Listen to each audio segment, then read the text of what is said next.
देश में लोकसभा चुनाव चल रहे हैं और अब तक 2 चरणों में मतदान भी हो चुके हैं। इन 2 चरणों में 190 सीटों पर वोटिंग हो चुकी है, जबकि अभी 5 चरण बाकी है। 1 जून को आखिरी और 7वें चरण की वोटिंग होनी है। इस बीच देश में जैसे जैसे चुनावी तापमान बढ़ रहा, वैसे वैसे मौसम भी गर्म हो रहा। पहले दोनों चरणों में ही गर्मी अपना असर दिखा चुकी है। अब जैसे जैसे चुनाव और आगे बढ़ेगा, वैसे ही इसका प्रकोप भी बढ़ता चला जाएगा और कहा जा सकता है कि आखिर चरण तक गर्मी पूरी तरह से चरम पर पहुंच चुकी होगी और गर्मी का असर वोटिंग पर दिखाई देने लगा है। पहले 2 चरणों में उम्मीदों के मुताबिक वोटिंग नहीं हुई और इसके पीछे मौसम को एक बड़ा कारण माना जा रहा है। 2019 से ही अगर तुलना की जाए तो इस बार वोटिंग प्रतिशत कम है। पहले चरण में 65.5% मतदान हुआ था, तो वहीं 2019 में चुनाव से पहले चरण में 59.43% मतदान हुआ था और इसी तरह इस बार दूसरे चरण में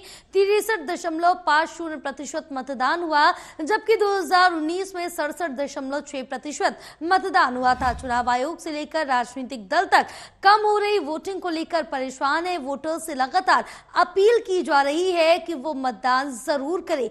चुनाव आयोग की तरफ से भी यह आश्वासन दिया जा रहा कि पोलिंग बूथ पर गर्मी से बचाव के लिए पर्याप्त उपाय किए गए। तो वहीं मौसम विभाग का कहना है कि इस साल अप्रैल से जून तक देश के अधिकांश हिस्सों में तापमान सामान्य से अधिक रहने की संभावना है और विशेष रूप से मध्य भारत और पश्चिमी प्रायद्वीपीय भारत में इस बार अधिक गर्मी पड़ेगी। और लोकसभा चुनाव के 2 चरण पूरे हो चुके हैं, तो अब 7 मई, 13 मई, 20 मई, 25 मई और 1 जून को क्रमशः तीसरे, चौथे, 5वें, 6ठे और 7वें चरण का चुनाव होना है और इस दौरान देश के अधिकतर हिस्सों में गर्मी के साथ लू का असर बना रहेगा। भारतीय मौसम विज्ञान विभाग के आंकड़ों पर आधारित एक स्टडी से ये भी पता चलता है कि लोकसभा चुनाव के लिए प्रचार अवधि के दौरान लगभग 72% निर्वाचन क्षेत्रों में अधिकतम तापमान 35 डिग्री सेंटीग्रेड या इससे अधिक हो सकता है। विशेष रूप से 59 सीटों पर 44 से 42 डिग्री सेल्सियस के बीच